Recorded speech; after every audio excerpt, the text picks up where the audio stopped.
Nesse vídeo eu vou falar quais são as matérias do primeiro ano do curso de medicina e como os conteúdos são abordados. Olá pessoal, tudo bem com vocês? Eu sou a Thay e eu falo de assuntos acadêmicos de modo geral e hoje eu vou falar sobre as matérias, as disciplinas do primeiro ano do curso de medicina e como elas são abordadas pelos professores. Gente, eu utilizei a grade curricular do meu curso da minha instituição de ensino, Medicina na Faculdade de Ciências Médicas de Minas Gerais, em Belo Horizonte. Então, eu vou usar como base as matérias do primeiro ano do curso de medicina, porém, vai haver algumas divergências entre outras instituições de ensino, porque algumas disciplinas são abordadas no segundo ou no terceiro período ainda. O que acontece? Então, pensando nisso, eu peguei até umas matérias a mais do terceiro período de medicina para que ficasse completo, para que as pessoas que vão começar, independente da faculdade, ela entenda que nesse ciclo básico ela vai passar por essa disciplina. Então pode ser que eu fale algumas matérias a mais, correspondendo não só ao primeiro, ao segundo e também ao terceiro período de medicina. Porém, todas fazem parte do ciclo básico. Então vamos começar falando primeiramente sobre a mais famosinha de todas, que é a anatomia. Geralmente, independente da modalidade, da metodologia de ensino da instituição, se é metodologia ativa ou se é metodologia tradicional, se você não entende ainda sobre isso, eu vou deixar um card aqui, mas independente da metodologia, geralmente temos anato 1 e anato 2. E o que é abordado em anatomia? Bom, gente, é a estrutura do corpo, todos os órgãos, tecidos, tudo que diz respeito ao corpo. Então, você vai memorizar, decorar, da forma que você quiser, os órgãos, as partes, os tecidos, músculos, ossos, tudo relacionado ao corpo. Então, anatomia é isso. Independente da metodologia em que você for estudar, vai existir a parte teórica e a parte prática. Na parte teórica, o professor vai explanar sobre o assunto. Já se for na metodologia ativa, haverá grupos de discussões, dos mais variados tipos. O professor vai fazer com que o aluno seja mais ativo durante a aula. E aí temos então a parte prática. Na parte prática vamos ter cadáveres ou peças anatômicas em que os alunos eles vão estudar naquelas peças. Geralmente eles usam o atlas, o mais comum que eu já vi é o níter, que é um atlas em que tem, o desenho da estrutura anatômica e os nomes colorido em diferentes cores para que o aluno consiga identificar na peça e no atlas ali, saber o nome da peça. Então, basicamente é isso. Se for uma metodologia ativa, o aluno vai ter que pegar o atlas e começar a fazer essa investigação. Já se for na metodologia tradicional, o professor ainda dá uma aula expositiva. Se a instituição de ensino ter cadáveres para fazer, o estudo da anatomia, ou então nas peças anatômicas sintéticas também, o professor ele vai ali fazer essa orientação com relação ao nome das peças anatômicas. Então, gente, basicamente é você saber o nome das estruturas anatômicas. Por exemplo, temos aqui o osso, o húmero, temos aqui o rádio, a ulna, aí você vai saber musculatura também, bíceps, tríceps, gastrocnêmica, esse aqui da perna. Tem vários outros músculos, inervações, etc. Então você vai estudar tudo isso em anatomia. Então geralmente tem anato 1 e anato 2, porque além de tudo isso existem acidentes anatômicos, pequenas estruturas que devem ser estudadas e em um semestre só é muito curto. Além da anatomia, temos também a neuroanato. Algumas instituições de ensino, mais comum na metodologia ativa, utiliza anato e neuroanato junto, mas na minha a neuroanatomia é separada aqui nas ciências médicas e neuroanatomia você vai estudar a anatomia do cérebro, do sistema nervoso central. Então não é só o cérebro, gente, tá bom? Temos também o tronco encefálico e a medula espinhal. Então é estudado tudo isso minuciosamente, sulcos, giros, campos, nervos, etc. Então Tudo isso é estudado na neuroanato aqui nas ciências médicas. Outra matéria que geralmente é dada no primeiro período de medicina ou no máximo no segundo é bioquímica. Bioquímica, gente, começa estudando as moléculas de modo geral, água e as moléculas orgânicas, carboidratos, proteínas. Só que aí depois existe também a possibilidade de ter uma bioquímica 2, que é a bioquímica aplicada à medicina, em que a gente estuda mais especificamente metabolismo, que são as reações metabólicas acontecendo dentro do nosso corpo.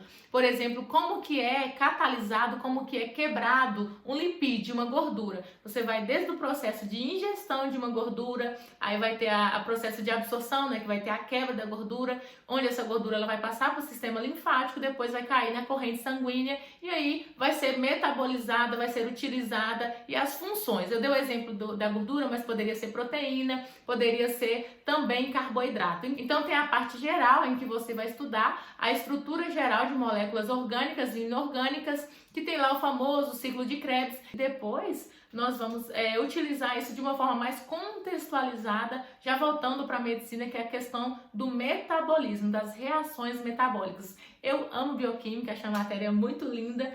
Já fiz já tem um tempinho, né? Pode ser que eu já esqueci muitas coisas, mas é uma matéria que eu tenho muito apreço. A gente já tava enquadrando a câmera aqui, tá?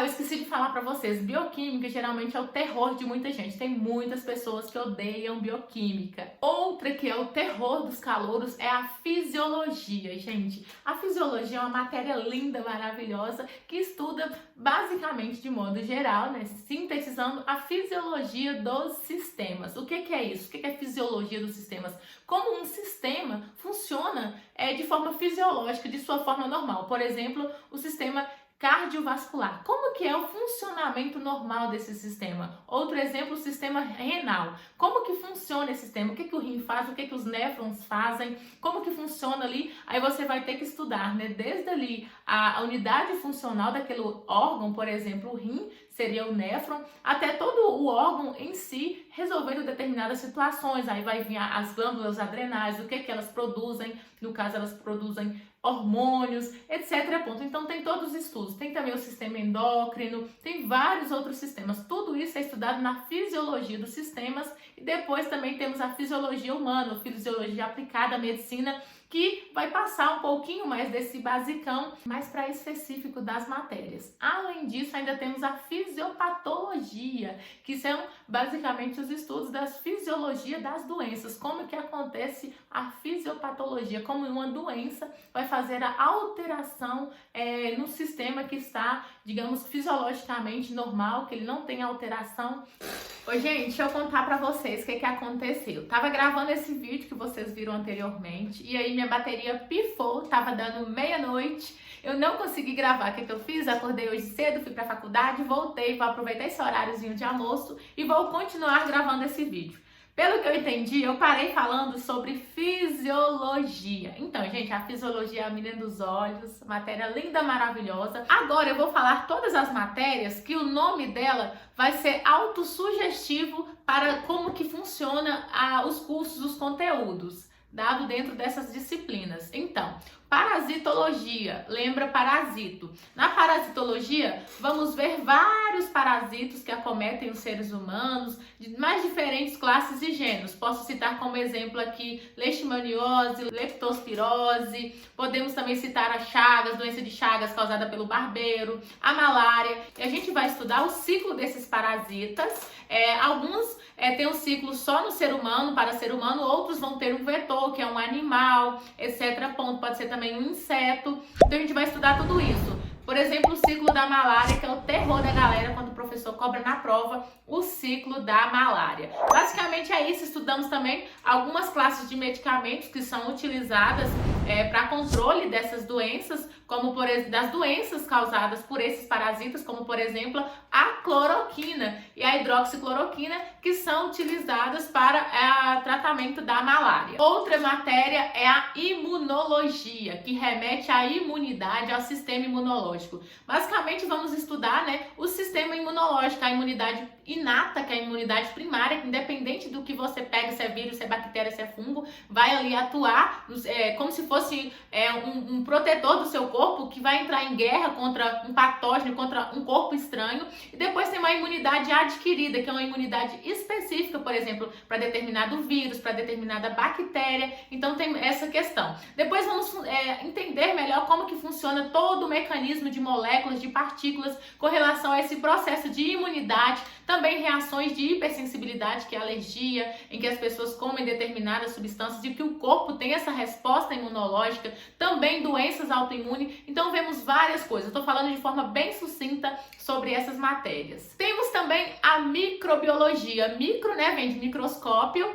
Acho que vem de microscópio, mas lembra algo bem pequeno. E biologia é estudar a vida, né? Então, vamos estudar micro-organismos, vírus, bactérias, fungos. Vamos estudar também a microbiologia aplicada à medicina, que são doenças que acometem os seres humanos causadas por esses micro-organismos. Então, é bastante laboratorial a disciplina de microbiologia, mas tem também a parte teórica, em que você vai aprender a classificação de todos esses micro-organismos. Estudamos também, com maior ênfase, os vírus e as bactérias, que são o que mais acometem, né, a população de modo geral, que mais causam doenças. Além disso, temos a citologia, que é o estudo da célula. Vamos estudar toda a estrutura celular, das organelas, funções, etc. Síntese proteica. E depois vamos estudar também a histologia, o nome, estudo dos tecidos. Para quem não sabe, né, os tecidos, eles formam os órgãos, mas antes eles são células. Por exemplo, temos o fígado e o rim. A unidade funcional do fígado é diferente da unidade funcional do rim, uma vez que esses órgãos executam funções diferentes. O fígado, ele metaboliza tudo no nosso corpo. Já o rim, ele vai fazer a filtração do sangue, né? Então vai ter a eliminação de substâncias, de toxinas, etc. Então esses órgãos, eles têm que ter células diferenciadas. Por exemplo, temos o tecido, né, da pele, o tecido epitelial, simples, pavimentoso, pode ser queratinizado, não queratinizado. Você vai aprender a classificar esses diferentes tecidos, identificar esses tecidos, identificar células sanguíneas, identificar também células imunológicas. Tudo isso também tem a parte laboratorial e nós utilizamos muito o microscópio e também a identificação de corantes, da coloração utilizada. Geralmente o mais comum é o HE, que é a hemotoxilina, e a eosina. Além disso, temos a embriologia. O nome também é autossugestivo. Embriologia, né, vem de embrião. Então a gente estuda todo o processo de formação dos gametas sexuais, masculino e feminino, a fusão deles, que vai ser a fecundação e o desenvolvimento ali do embrião, né, do zigoto, até chegar no nenenzinho. Quando o nenenzinho cresce, tem a maturação dos órgãos sexuais. Então a gente estuda tudo isso também na embriologia. O nome é muito autossugestivo, mas tem muitos detalhes, né, gente, que a gente estuda com minuciosidade de detalhes a embriologia, toda a questão quimiotática de células, como é que funciona o processo de fixação do embrião no útero, tem todas essas questões hormonais também. Então é uma matéria que tem muitos detalhes também. Agora, né, eu vou falar de outras matérias que o nome não é autossugestivo, mas que vocês acho que têm uma ideia do que seja. Por exemplo, genética. Na genética a gente começa ali, tem a genética aplicada à medicina e tem a genética básica. A gente pode estudar um pouquinho ali de lei de Mendel, começando. Depois vamos para as doenças genéticas e as doenças hereditárias, conhecer mais sobre o genoma, conhecer o gene,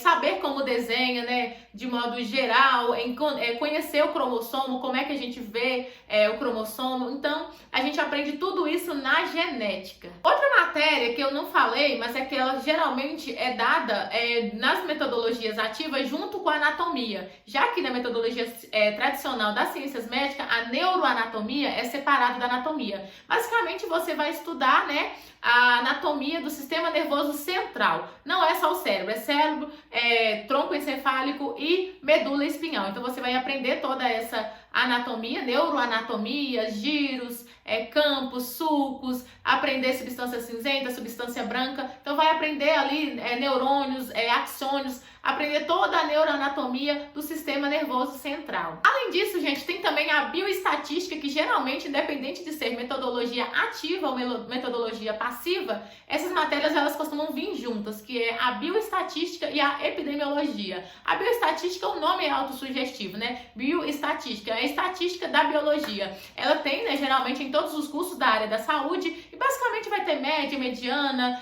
moda, variância, desvio padrão e esses cálculos da estatística eles são utilizados para mensurar, por exemplo, doenças que mais acometem determinada população, quando que é, quanto que basicamente é isso, para calcular significativamente valores com relação a determinado quantitativo biológico.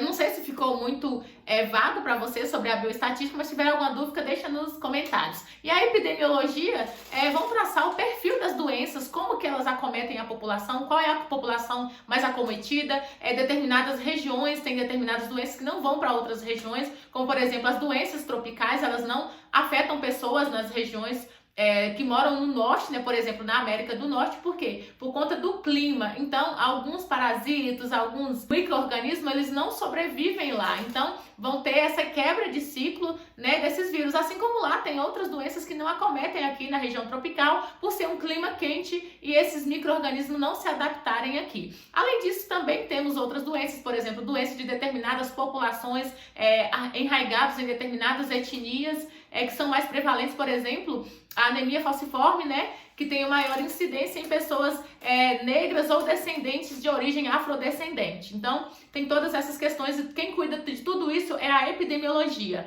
A epidemiologia, ela é muito, mas muito importante para a gestão em saúde de um município. Com base nisso, você consegue mapear qual que é o perfil epidemiológico do município, quais são as doenças prevalentes ali, qual é a incidência dessa doença, como fazer a intervenção. Então, sem a epidemiologia, não é possível você fazer, né, uma atuação, uma prevenção, uma promoção em saúde em algum município. E muitos, mas muitos mesmo, servidores públicos, pessoas, secretários de saúde, menosprezam a epidemiologia e começam a comprar, né, gastar dinheiro público, fazendo uma má gestão, usando dinheiro de qualquer forma, sendo que se você comprou determinada vacina é porque tem uma incidência, tem um nível ali de pessoas que vão ter aquela determinada comorbidade que aquela vacina vai prevenir. Se você comprou determinada medicação, por exemplo, doença dos sistemas circulatórios, é porque determinada região tem muitas pessoas que são acometidas por doenças do sistema circulatório. Já em regiões frias, por exemplo, pessoas são acometidas por doenças do sistema respiratório.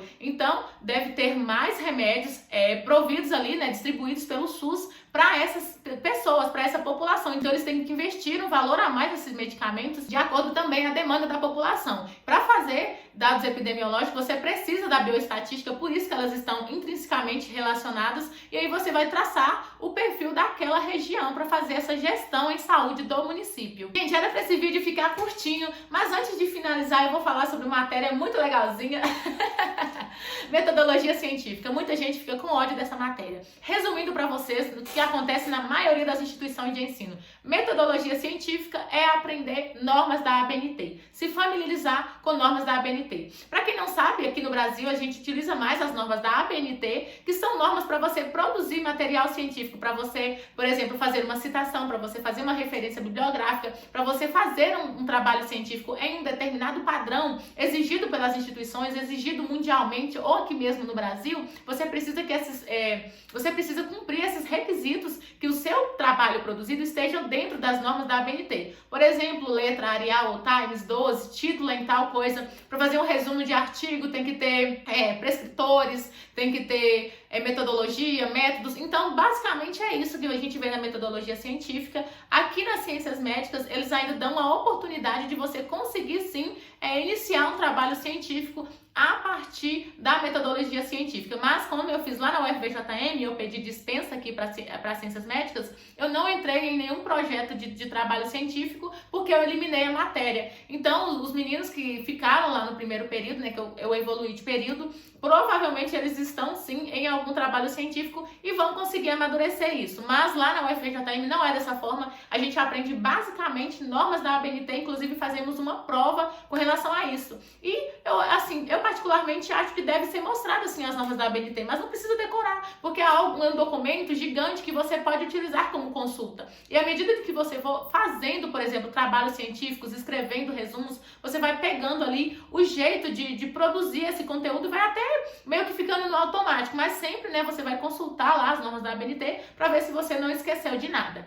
Gente, o vídeo de hoje foi esse, tá um pouco corrido, né? Minha vida tá uma correria, uma loucura, mas é isso, eu tenho que ir pra a faculdade daqui a pouco. Falei praticamente todas as disciplinas do ciclo básico, porém, desde o primeiro período, inclusive aqui nas ciências médicas, existem outras disciplinas da humanidades que vai desenvolver o senso crítico do aluno e também a questão da humanização da medicina. Eu não abordei essas disciplinas porque varia o nome de universidade para universidade. Por exemplo, aqui temos a disciplina de humanização, temos os THs, que é o treinamento de habilidades, que é a prática da medicina, temos também os ICs, que é a integração curricular, que na verdade vai ter um pouco de metodologia ativa dentro da metodologia tradicional aqui nas ciências médicas para que o aluno ele desenvolva essa proatividade. Então, tem muitas variações de outras disciplinas, não são só essas disciplinas que vocês vão ter na sua grade curricular, não. Além disso, temos também as optativas, que são disciplinas não obrigativas, mas que exigem uma carga horária mínima. Então, elas são obrigativas, sim, você fazer pelo menos 4,